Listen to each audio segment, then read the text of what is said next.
جو ساتھی سنت و نوافل سے فارغ ہو چکے ہیں اور یہ سب کو مکمل کریں۔ الحمد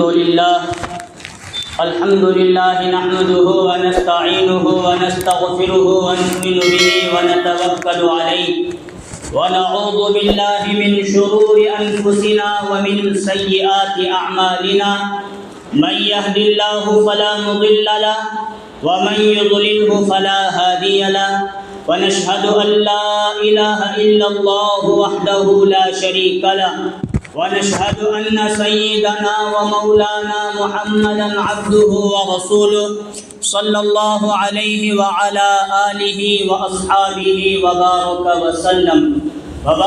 وسلم تسليما كثيرا أما بعد فأعوذ بالله من الشيطان الرجيم بسم الله الرحمن الرحيم أولئك الذين امتحن الله قلوبهم للتقوى لهم مغفرة وأجر عظيم وقال النبي صلى الله عليه وسلم اللهم اجعله هاديا مهديا واهد به الناس جميعا او كما قال عليه الصلاة والسلام صدق الله العظيم وصدق رسوله النبي الكريم رب اشرح لي صدري ويسر لي امري واحلل عقدة من لساني يفقهوا قولي۔ ایک مرتبہ نبی اکرم صلی اللہ علیہ وسلم پر درود شریف پڑھ لی۔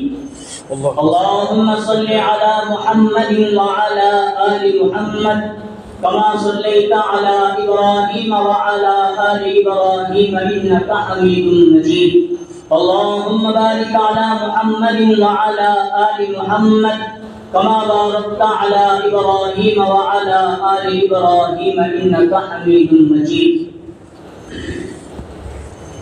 محترم بزرگوں اور عزیز دوستو، اللہ تبارک و تعالیٰ کا احسان، اللہ کا فضل اور اللہ کا کرم ہے کہ اللہ تبارک و تعالیٰ نے ہم تمام کو نماز جمعہ کے لیے اپنے گھر مسجد جلد سے جلد آنے کی توفیق نصیب فرمائی۔ جو باتیں کہیں جائے اللہ تعالیٰ ہم تمام کو ان تمام باتوں پر عمل کرنے کی توفیق نصیب فرمائے اور قیامت کے لیے ذریعہ نجات اور ذریعہ مغفرت بنائے۔ بزرگوں، دوستوں اور عزیزوں، اللہ تبارک و تعالیٰ نے نبی اکرم صلی اللہ علیہ وسلم کو ایک پاکیزہ مقدس جماعت اللہ تعالیٰ نے خود اپنی طرف سے دی تھی۔ ان جماعت کو ہم کس نام سے یاد کرتے ہیں؟ بولو ذرا۔ صحابہ اکرام۔ کیا نام؟ صحابہ اکرام رضوان اللہ تعالی علیہم اجمعین۔ صحابہ اکرام وہ ہستیاں ہیں جو تمام انبیاء علیہم السلام کے بعد نبی اکرم صلی اللہ علیہ وسلم سے لے کر تمام انبیاء کے بعد اس امت میں سب سے مقام اور مرتبہ جن کا بڑا ہے ان کا نام کیا ہے؟ صحابہ اکرام رضوان اللہ۔ اور یہ مقدس ایسی جماعت مقدس تھی کہ اللہ تعالیٰ نے ایک ایک صحابی کو چنا اپنے اعتبار سے، خود اللہ نے ان کو چنا اور نبی صلی اللہ علیہ وسلم کی صحبت میں بھیجا۔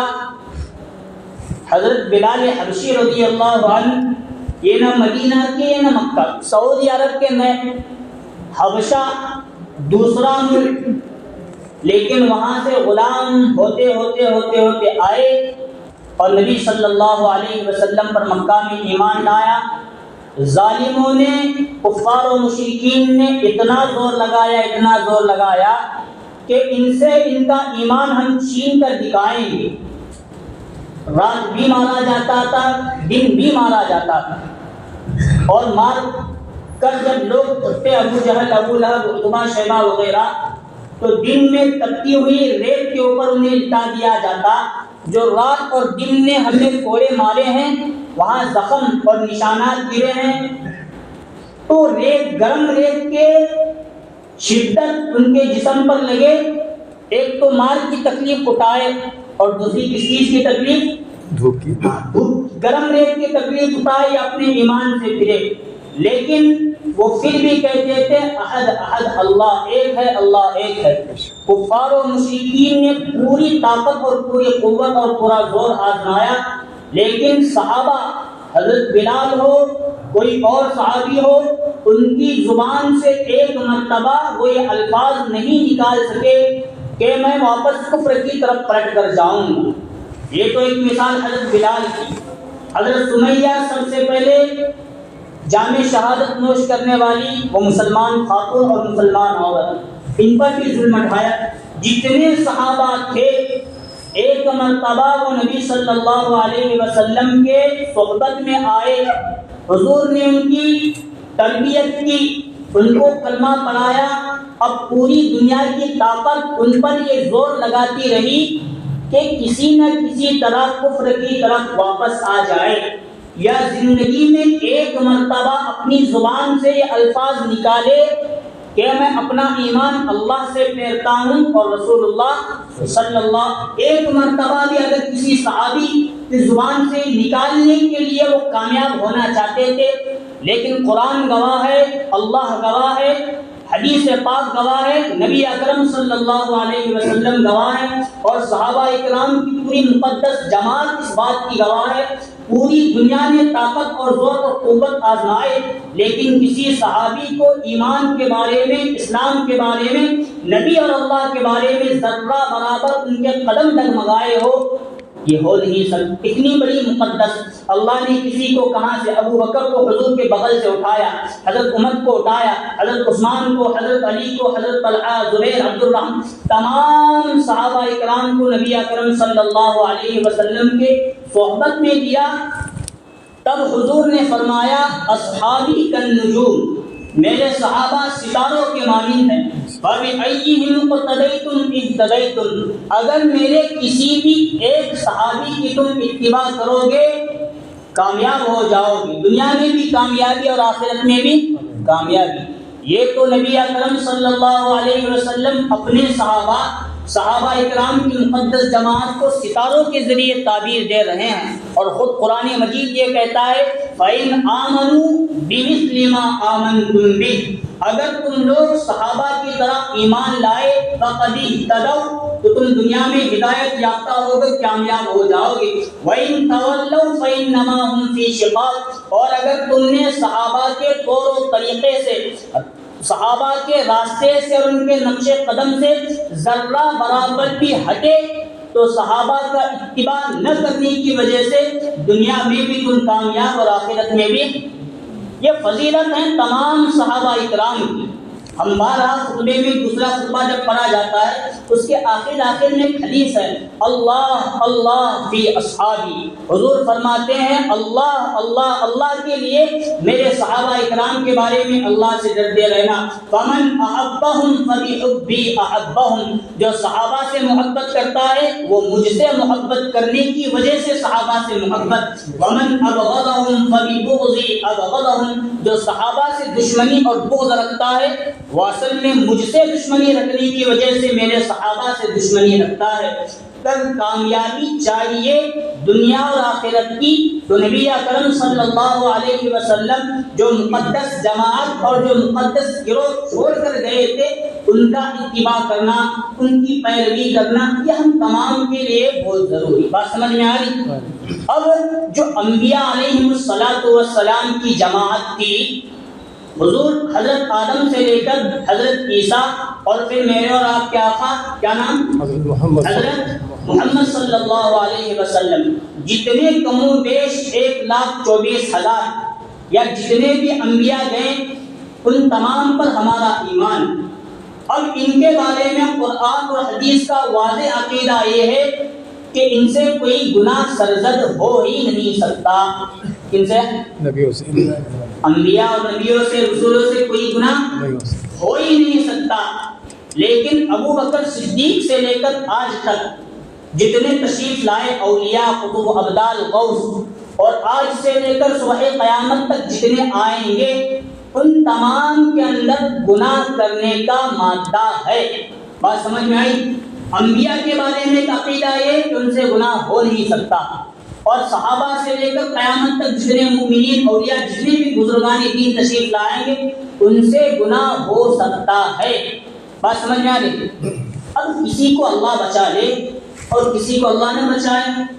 اب یہ بات جب عقیدے کے اعتبار سے بات ہمیں سمجھ میں آئی تو صحابہ اکرام کی جماعت پاکیزہ جماعت مقدس جماعت, ان کے اندر بھی گناہ ہونے کا یا گناہ کرنے کا غلطیاں کرنے کا مادہ پایا جاتا ہے, لیکن بہت سارے صحابہ ایسے ہیں جو گناہ کیے ہی نہیں یا غلطیاں ہوئی نہیں, اور کچھ صحابہ انسانیت کے اعتبار سے بحیثیت بشر اور انسان ان سے گناہ ہوئے ہیں. جب اتنی بات ہمارے دل و دماغ اور ذہن کے اندر آئی ہے تو اب یہ سمجھنا کہ حضور فرما رہے ہیں میرے صحابہ کو گالیوں کا نشانہ نہ بنانا, ان کی غلطیاں لاکھ بر ہو لیکن انہوں نے جو اللہ کے راستے کی دین کی محنت کی وہ گناہ ان کے سامنے دکھ نہیں سکتے. تو امت کے لیے حضور کی طرف سے ایک رہنمائی اور تربیت یہ ہے کہ میرے صحابہ کے اچھے باتوں کو بیان کرو اور جو ان سے گناہ اور غلطیاں ہوئی ہیں ان کو نہ اچھالو. اگر ان کے غلطیاں اچھالو گے تو وہ اصل میں میری طرف نسبت ہونے کی وجہ سے, میری غلطیوں کو اچھالنے کی وجہ سے اللہ تم سے بغض رکھے گا اور تمہیں ایمان اور اسلام سے دور کر دے گا. میں تمیز باندھتے باندھتے 10-15 منٹ یہاں گزرے. اصل میں کہنا چاہتا ہوں یہ ایک بہت بڑے مظلوم صحابی ہیں.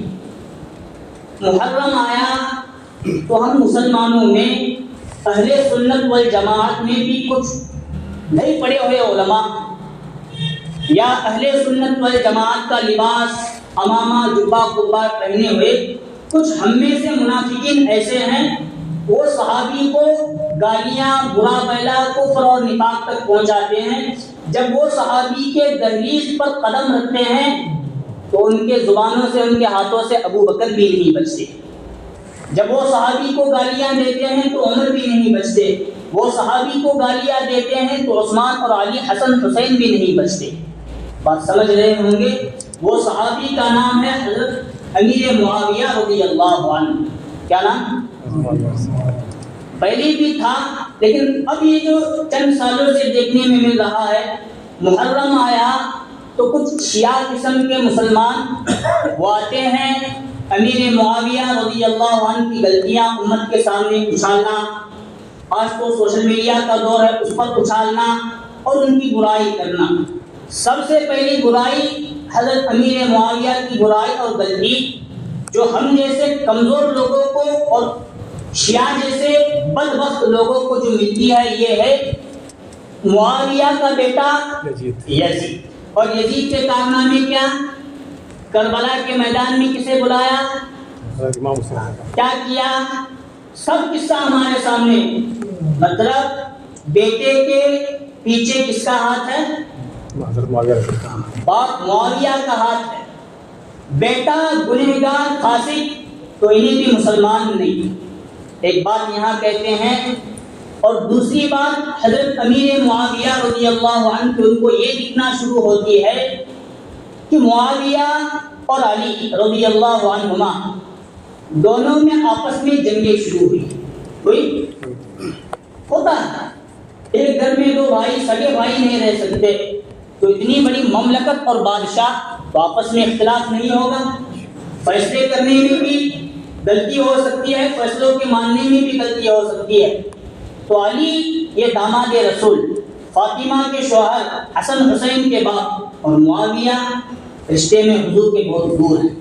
دیکھو دیکھو دیکھو حضرت علی سے انہوں نے دشمنی رکھی, کتنے بڑے یہ ہیں وہ ہیں. اب یہ 2-3 باتیں پکڑ کر اور آج کل تو یہ دیکھنے میں مل رہا ہے حضرت امیر معاویہ, یہ بات آپ لکھ کر رکھیے, مسجد میں بیٹھ کر یہ بات کہی جائیے, وہ صحابی رسول تھے, ان کے ایمان کے بارے میں نہ اللہ کو ذرا بر شک, نہ نبی اکرم صلی اللہ علیہ وسلم کو شک, نہ ابو بکر صدیق کو شک, نہ عمر فاروق کو شک, نہ حضرت عثمان کو شک, نہ حضرت علی کو شک, اور آگے تمام صحابہ اکرام کو بھی حضرت امیر معاویہ کے ایمان کے بارے میں کہ وہ منافق ہو سکتے ہیں یا وہ شروع میں تو ایمان والے ہو سکتے ہیں, بعد میں جانے کے بعد وہ اپنا ایمان چھوڑ کر کفر اور نفاق کی طرف لوٹ سکتے. کسی صحابی کو ان کے ایمان کے بارے میں شک نہیں. لیکن آج کل ہم لوگ تھوڑا بہت پڑھ کر صحابہ اور صحابی اکرام رضی اللہ عنہم اجمعین کو گالیاں دے کر ہم سمجھتے ہیں کہ ہم اس کا حق ادا کریں.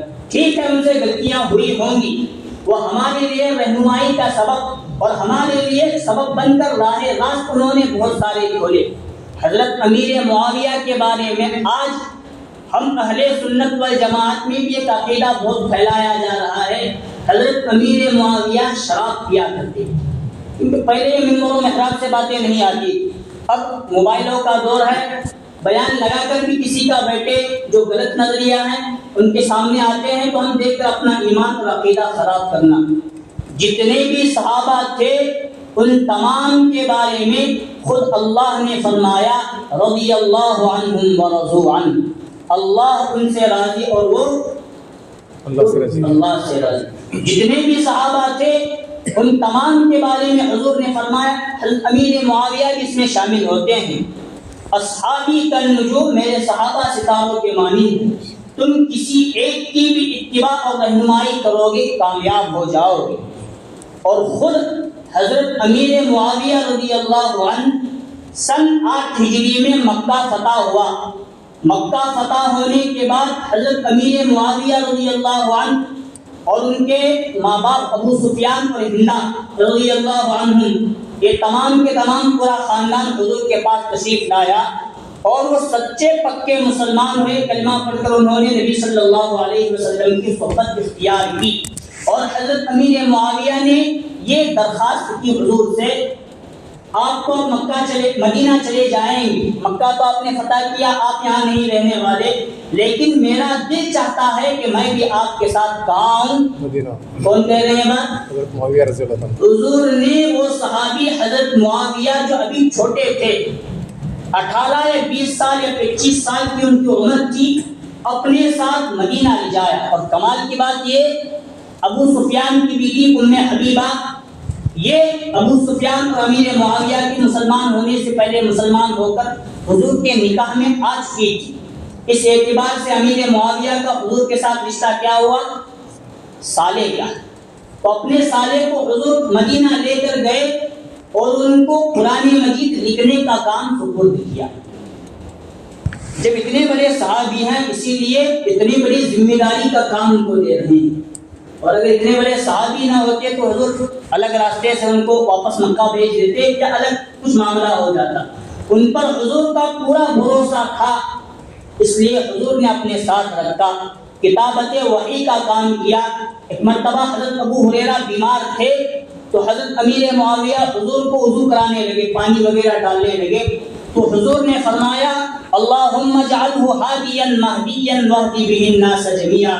یہ مکمل دعا حضرت امیر معاویہ رضی اللہ عنہ کو دی اللہ کے رسول نے، اور فرمایا اے اللہ معاویہ کو ہدایت یافتہ بنا اور لوگوں کو ان کے ذریعے ہدایت کا سبب بنا، اور لوگ جو در جو ان سے اپنی رہنمائی لینے والے بنے۔ 3 دعائیں ایک ہی دعا کے اندر حضور صلی اللہ علیہ وسلم نے دی، اور ایک مقام پر خود نام لیا اللہم علم معاویۃ الکتاب والحساب وقہ عذاب النار۔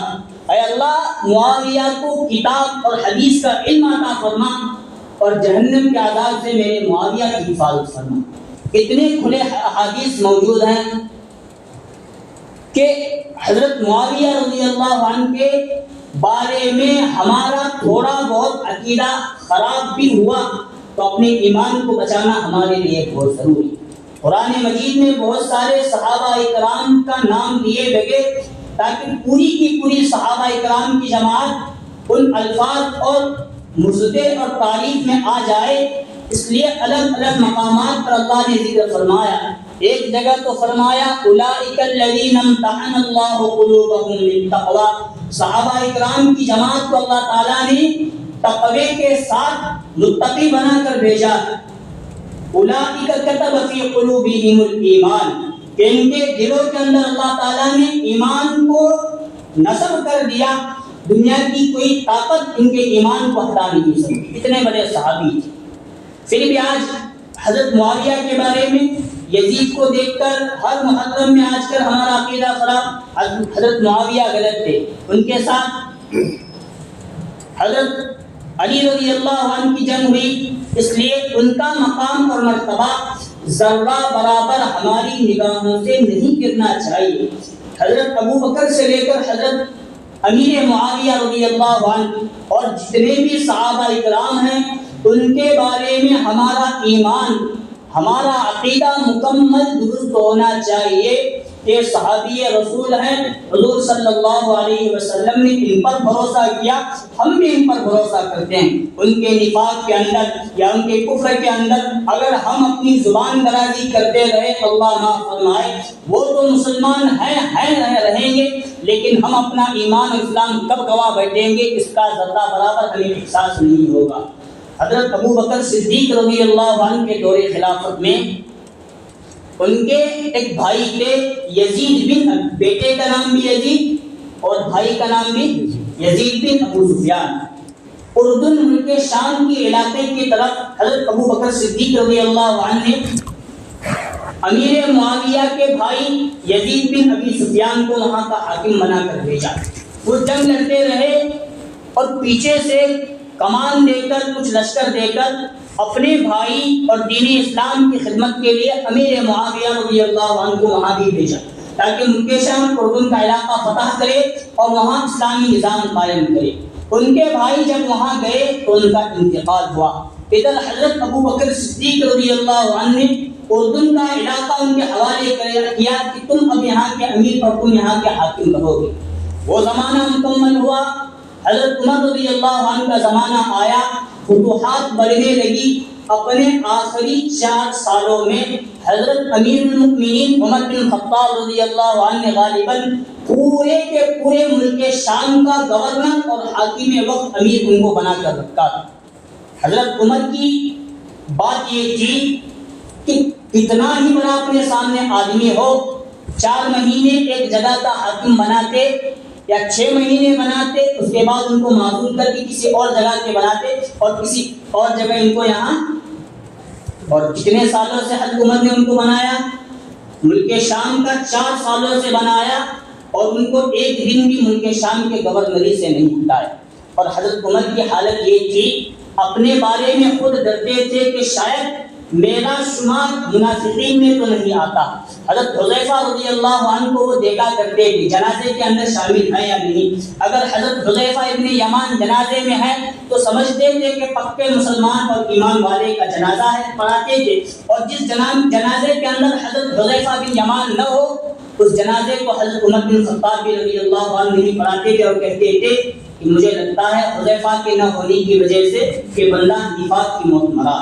خود پوچھا کرتے تھے کیا میرا شمار بھی منافقین کی فہرست میں ہے، کیونکہ حضور نے ہر ایک کو منافقین کے نام نہیں بتائے تھے۔